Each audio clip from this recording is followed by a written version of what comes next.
What's going on, everybody? My name is Ben and welcome back to the bench, guys, for another episode of our PBY Catalina here on the Pearl Harbor group build. Today we're going to go ahead and move forward with this awesome little model, and I'm hoping to go ahead and get this thing looking like a PBY, get the wings on, get the end of the wings on, get all the clear parts on, fix all the seams, and get this thing ready for priming, pre-shading, and all that jazz. So first off, we need to go ahead and fix up the seams and then install the clear parts onto the aircraft. Not really sure how those are going to fit, but I can only guess that we might have a little bit of filling to do. I use some rubber bands to go ahead and keep the seams closed, but even so, I do have a couple of areas that need to be looked at. I have a very large seam towards the back of the aircraft along the top of the spine. That's going to require probably a little bit more work than I really want to do, but that's okay. We can go ahead and apply some super glue, sand down, apply more super glue, continue sanding down, and just see what we can do. We also have a bit of a step there too, so that's going to require a little additional sanding, but no matter what I did, I could not get rid of the step. I really tried, but for some reason, nope, just would not leave. So now I have to go ahead and just fix it here, and I'm hoping we can go ahead and get that taken care of. I also have to come back and mask off all of the windows. That's very important to do because eventually I do want to come in and prime, so that's going to be something I need to go ahead and take care of as well. And then yeah, we're just going to go ahead and try to get as much done as we can here and get this thing looking a little bit closer to a PBY, get those wings on, and I think this thing is going to be ready for next episode where I'm hoping to go ahead and prime, pre-shade,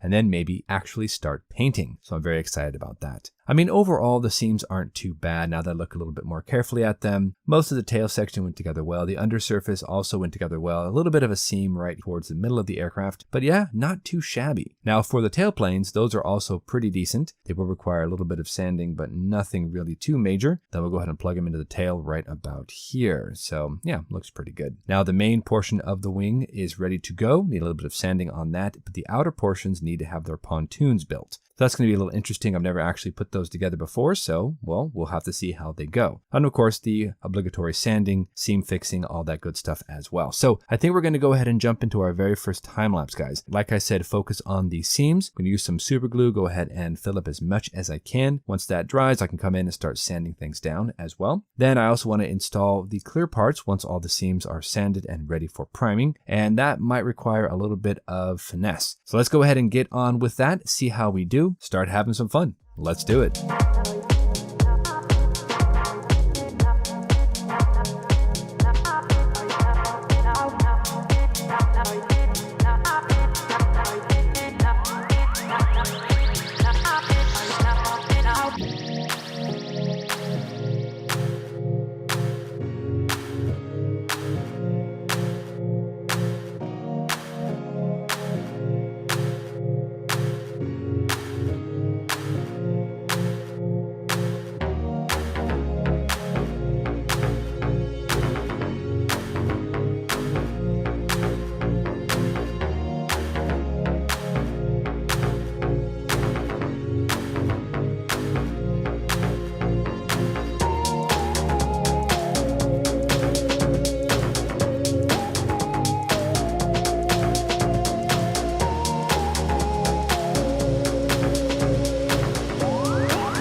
All right, everybody, so we are back, and I have to say that so far the clear parts went on decently. I did have to come in and use a little bit of Mr. Surfacer towards the back of the blisters and the sides of the canopy and the very front of the canopy. Those needed a little bit of attention, but nothing too crazy. We got those taken care of, and I think it's going to look just fine, so I'm happy about that. Now we've taken a break from that, and we're actually going to be stringing these wires down through the fuselage and out that bottom hole that I drilled last episode. My hope is to go ahead and get these wings attached so I can line up everything and make sure they fit. Then we can see how it looks. Now that we got that together, let's go ahead and just keep pulling that cable slack and get these wings basically where we need them to be. Nice thing about this is these fit beautifully. I don't see any issues. I don't really see any seams. They're going to be a big problem, so that will just drop right on top of the fuselage, and then I think we should be good to go. Once this is ready to go, I'm going to go ahead and just use some extra thin. We're going to glue it down, and then I think we should be turning our attention over to the wing ends. There's also quite a bit of detail work we have to go ahead and do. Little parts and pieces. I'm not sure what they really do on the real aircraft, but they need to be installed here, so that we're going to have to turn our attention to soon. Make sure that works.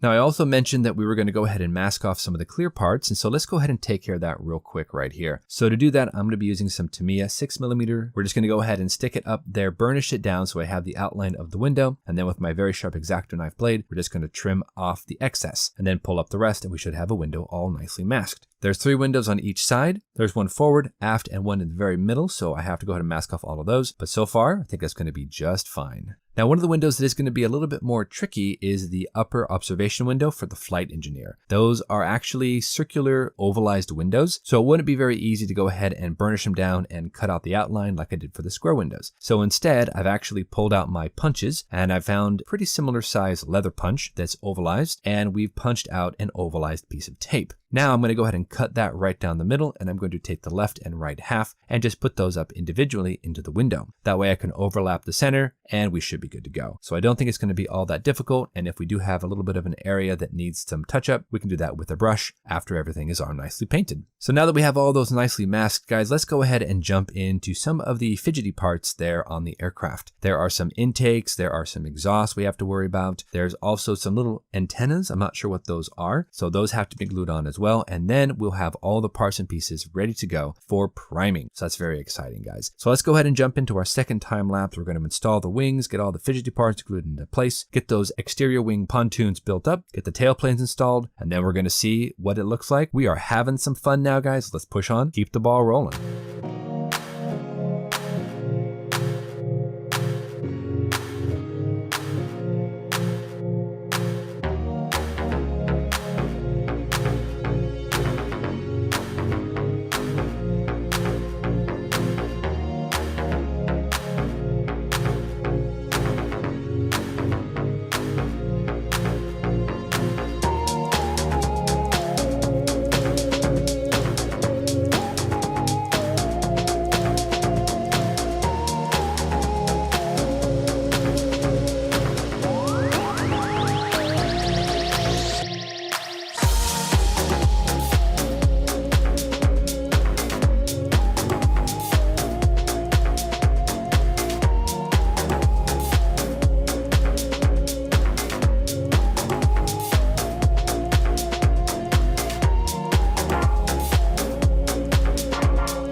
All right, everybody, so we are back, and as you can see, the PBY is more or less together. This is looking like a Catalina. We've got all the major parts and pieces installed, assembled. We are ready to go ahead and next episode come in, do some priming, do some painting, get this thing looking a little bit cooler. As you can see, I did end up pulling off the propellers. I just didn't want to break the motors inside. I needed to do some sanding, and I didn't want to bump them or knock them or bend them or anything like that. But I do have to come in next time and also use a little bit of interior green because a couple of the canopies got a little bit nicked with some sanding. So that's going to be easy enough. But after that, guys, we can come in with some Steiner's gray primer, overcoat the entire aircraft, check our seams, fix those up if need be, and then we'll come in with some pre-shade. I think pre-shade will probably be like NATO black or something. Maybe I'll do a marbling coat, I don't know. But then I'll come in with this blue-gray by Gunzy, overcoat the entire top surface. Undersurface will get some other lighter color like a light gray or maybe a white or something like that, and we'll be good to go. So you can see we have the actuators for the wingtip pontoons all installed. They went together really, really well. Honestly, it looks complicated, but it's not. It's only two pieces. Everything else in terms of detail parts are nicely installed. So now we are ready to go ahead and put this thing aside, let everything cure up fully, and then we'll come in next episode, prime, paint, get this thing looking a bit more like a Catalina.